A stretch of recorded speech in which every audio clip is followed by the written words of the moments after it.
Thank you for tuning in to Entertain the Geeky, your source for nerd news. Hey guys, what's up? This is Jason back at you with more nerd news. A lot of things have popped up this week, and I'm going to go ahead and jump right into it. From the world of Marvel Studios, we got our first look at Brie Larson in costume as Captain Marvel. And the color scheme may be a little different than fans of the comic, at least the current comic book, might be familiar with, because it's definitely got a green and blue thing going on, where traditionally it is a red and kind of gold or yellow and blue costume. But if you're fans of Marvel Comics from way back, you might remember a character called Marvel, and he was the original Captain Marvel, and that the color scheme was definitely his color scheme, the green and the blue. So it seems like that we are going to. I mean, we know Jude Law is in the movie, and the question about whether or not he's playing Marvel, might be answered with this color scheme. That maybe she adopts a costume similar to his, and that they adventure together, ultimately probably leading to her becoming Captain Marvel. In which case, we will probably see the red and the gold and the blue costume come into play. I'd imagine we'll probably see that before the end of the movie, and it will probably, lead us into Avengers 4, because that appears to be the plan with this film, because we do know that Carol will be in the forthcoming Avengers film, which is still, as of yet, untitled. So it'll be interesting to see how this movie plays out. We know that it's taking place in the past, that it's going to involve the Skrulls in some way, which we've talked about on the show before. The Skrulls are shape-shifting aliens that have been a staple of the Marvel Universe for so many years, a big part of its history. So we're also going to get a younger version of Nick Fury that has both his eyes, and Maria Hill reprising her role. Kobe Smulders reprising her role as Maria Hill as well. So we've definitely got an interesting movie to look forward to. It will also be Marvel's first female-led outing. And if things like Wonder Woman on our screens and Supergirl on the small screen have showed us, is that those type of stories are stories that we need. It's been a long time coming, and it's about time we start seeing some of these fantastic female characters from the comic book world get their time, on screen, similar to Captain America and Iron Man and the X-Men and other characters such as those. These are our first set photos. We see probably what is the early costume in the movie. If you're really curious, there is definitely people who have already photoshopped the pictures and changed the color scheme to make it look more traditional Captain Marvel. And if you look at those pictures with that changed color scheme and the design on the costume, it's perfect. I mean, it's a fantastic look.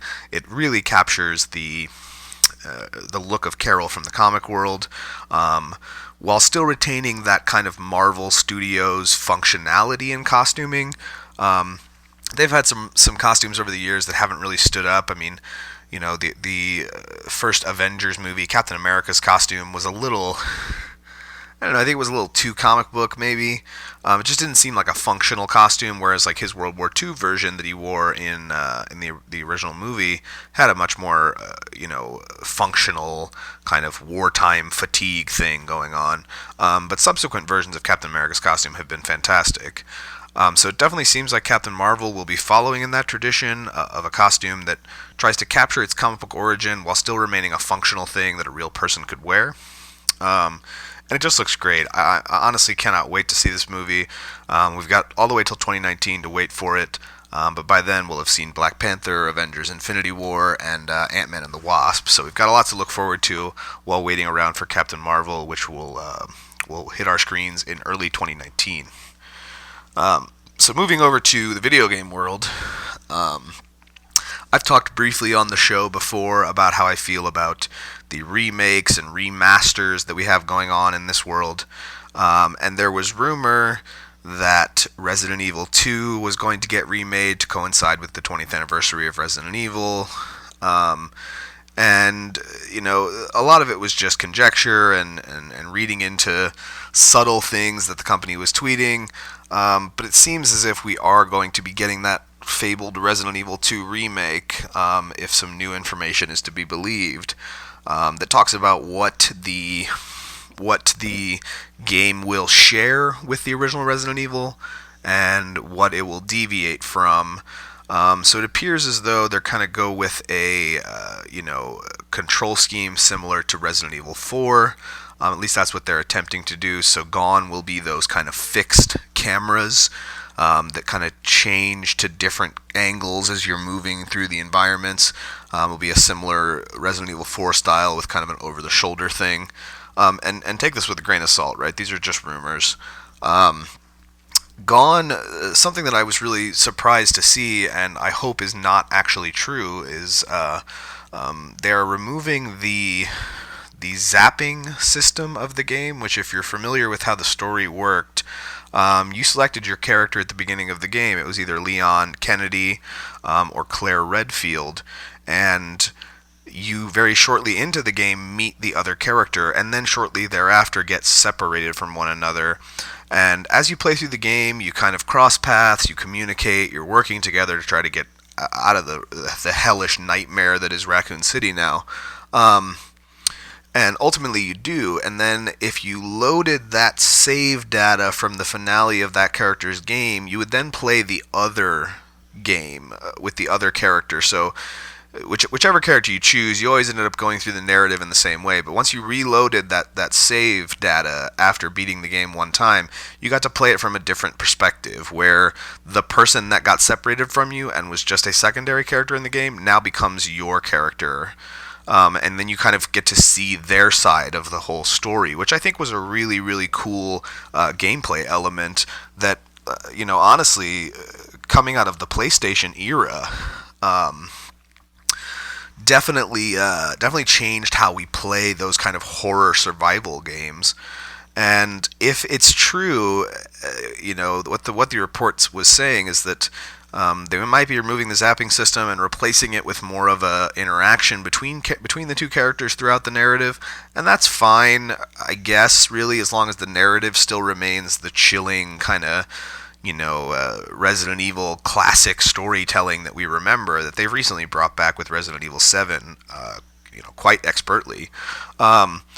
So it'll be interesting to see how that will affect the game's story and how that will affect your enjoyment of going back through Resident Evil 2, which in most fans' opinions is one of the best Resident Evil games of the PlayStation 1 era.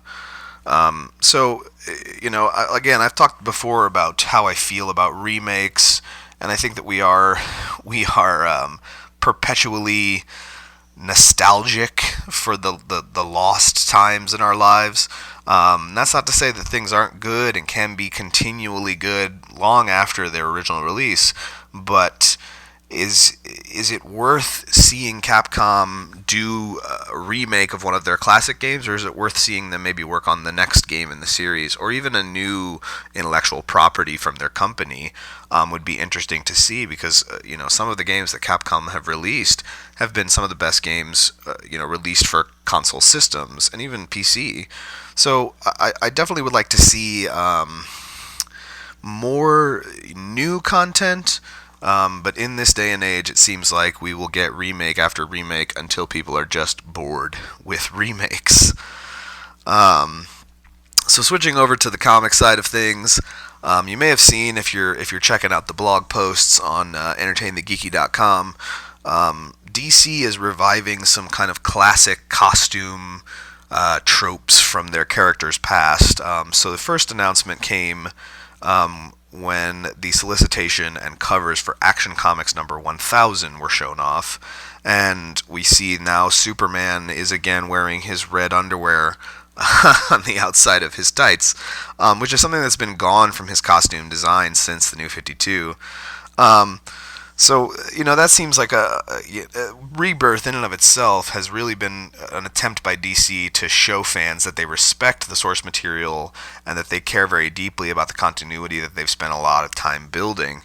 So seeing Superman return to his classic costume, then gave way for another story that came out of the pages of the current Watchmen sequel, Doomsday Clock, that Jeff Johns and Gary Frank are doing. And in it, we see an interaction between Batman and Rorschach, and Batman's costume also now returns to a more classic look, insofar as his little oval that has the bat symbol in it is returned to his costume. And the last time we saw his costume looking like this was right before New 52, when Batman Incorporated came around and things like David Finch's Batman the Dark Knight came out. With kind of a little oval yellow background and the black bat, and that particular version of it from that era lit up was to further draw the attention of criminals, because obviously the reason it's there is because he wants people to shoot him there, because that is where his armor is the strongest. So it looks like that's back, and you may say, oh, well, it's, just a mini-series, a little Doomsday Clock mini-series, and the artists are given liberty to kind of design the characters how they want.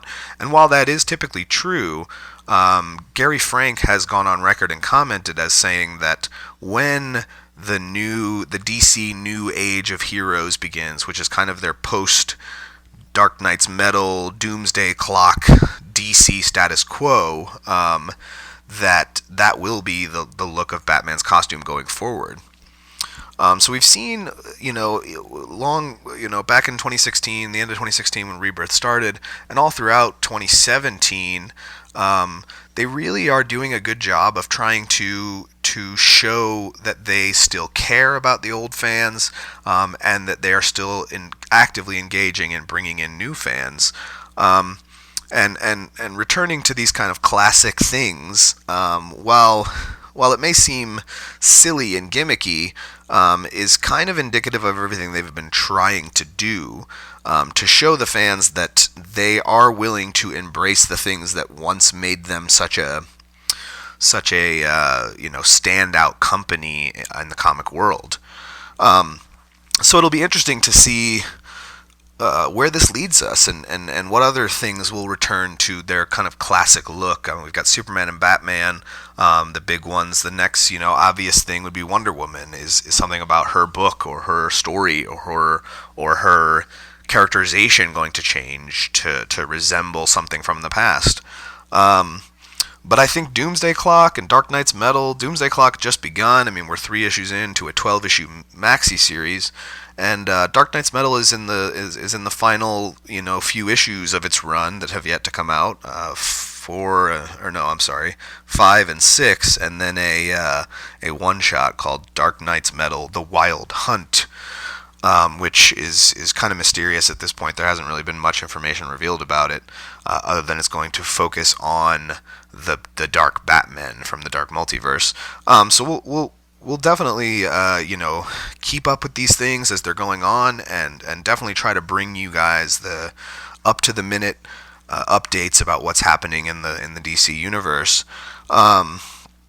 So there's really only one other thing that I wanted to cover today, and that is some Avengers Infinity War stuff. And I know that we're probably, we keep hearing every week there's news stories about this, but I am a Marvel fanatic when it comes to their films, and I'm going to nerd out about these kinds of things as they happen. So a couple of things. One, we had seen some set photos a while ago from the set of Avengers 4 that showed a return to some classic costumes. We saw Captain America in his Avengers uniform, which we talked about a little earlier. We saw Tony and Ant-Man. And so they were all kind of interacting with one another. This was an offset picture where they were just kind of joking around and having a good time. But they all appeared to have...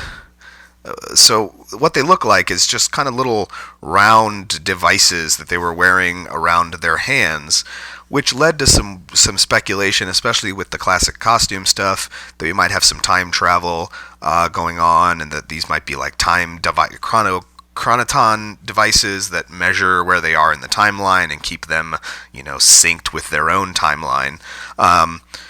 So, this rumor, obviously held some water. You can look at the things and the classic costumes and kind of make those logic leaps there.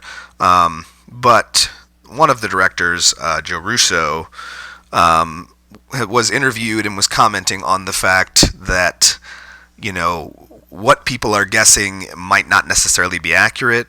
Obviously, he doesn't want to spoil things, and he doesn't want to give too many details away. But it seems as if maybe the time travel thing is not entirely accurate, that there may be some manipulation of the time stream, but it might not have to do with actually traveling through time. We might just be opening up windows into the past. And what that means for the plot of the story, I can't speculate on yet. But I am definitely going to keep bringing you, all the story as it happens right here on Nerd News, because Avengers Infinity War is something that I have been waiting for. We all have been waiting for since 2008, when we first thought of the idea that an Avengers movie could happen, and then it did, and it blew us away, and we've been riding the high that gave us since then. And as comic fans, it definitely has a relevance to us, insofar as we have been reading these comics for so long. I've been reading personally since I was a little child, and so you have this thing where you'll read the Captain America story, you read the Iron Man story, you read the Thor story, and those are great stories. But you love those Avengers things, those big moments in the comic world where they do a big crossover and it's a big event, and every book is tying into it, similar to what's happening right now with Dark Knight's Metal in DC. And this what they've done with these films is leading us to that. I mean, we watch these individual movies, and then we get a team-up movie, and then we watch some more individual movies, and Infinity War is the team-up movie, that will end all team-up movies. It is going to have every character that they have conceived of and put on screen up to this point, and maybe even a few new ones that we weren't expecting. And the other bit of news coming out of Avengers Infinity War is Gwyneth Paltrow was interviewed on Stephen Colbert. And while, obviously anybody who's tied to these films really can't say all the things they would like to say, really can't answer some questions, and that in and of itself may be telling of the answer. But when talking to Gwyneth Paltrow, Colbert, on the Late Show, was kind of describing the powers that Iron Man has, and he kind of did a hand thruster thing like Iron Man does with the repulsors on his hands, and Gwyneth Paltrow kind of laughed, and he was basically inquiring as to whether Pepper is going to be able to do some of these things, and she was kind of coy about it, and couldn't really answer the question entirely. But again, that may be telling that we might finally see Pepper in her rescue armor from the comic world. And if you're unfamiliar, Tony made Pepper a suit of armor that he called Rescue, that was basically a completely defensive armor. There was no offensive capability because Pepper didn't want to hurt anybody. But she became, so a part of this was to protect her, and a part of this was to empower her. And it would be interesting to see if, because Gwyneth Paltrow obviously had her small cameo bringing Pepper Potts back to the screen at the end of Spider-Man Homecoming. But until then, we had not seen her since Iron Man 3, yeah. We've talked about her, and she's been a part of Tony's world, even though she hasn't been seen on screen. But it'll be interesting to see if, now that we've brought her back, she gets to get in on the action. I'll be interested to hear how they convinced her to come back, because we had heard for a long time that Gwyneth Paltrow was out and that she didn't want anything more to do with it. Maybe they convinced her to come back by saying you're going to get to be a superhero. Maybe they convinced her to come back because she has a tragic death coming. Who knows? Who knows where they're at with this? But we may have confirmed that Pepper will get into an armor. Earlier in the year, late last year, we had seen pictures of her in a motion capture suit, which is indicative of, Robert Downey Jr. playing Iron Man, right? He's only wearing part of the armor. He's mostly motion capture, and then things are added in with CG for the movements and things like that. So all of this kind of together, you can kind of put those pieces together and assume that we might see Rescue make her debut, or some form of Pepper's armor make her debut in the forthcoming Avengers film. So that's going to bring us to the end. Thanks out there, everybody, for listening to me just kind of ramble on for 20 or so minutes about the things that I think are great. If you're digging what we're putting down here, I need you to do me a favor. Go on over to entertainthegeeky.com. Check out Roger and Chris's podcast there. Check out the blog posts. We got the merchandise. We got, their show. We got my show. We got little nerd news articles that we're keeping you up to date on as they happen. And then we got blogs that myself and Roger and Chris are writing. So we'd really appreciate it if you've got the time and you're just sitting around surfing your web. Check us out. You can also check us out on Facebook at facebook.com/entertainmentgeeky, on Twitter at entertaingeeky. And if you want to chat with me and let me know what you think of what I'm talking about, or maybe suggest some topics of your own or some interesting things that we can do, or just you want to chat about the various cool nerdy things that we all really enjoy, hit me up with an email at etgnerdnews@gmail.com. So thanks again for listening, guys. Do me a favor. Stay geeky.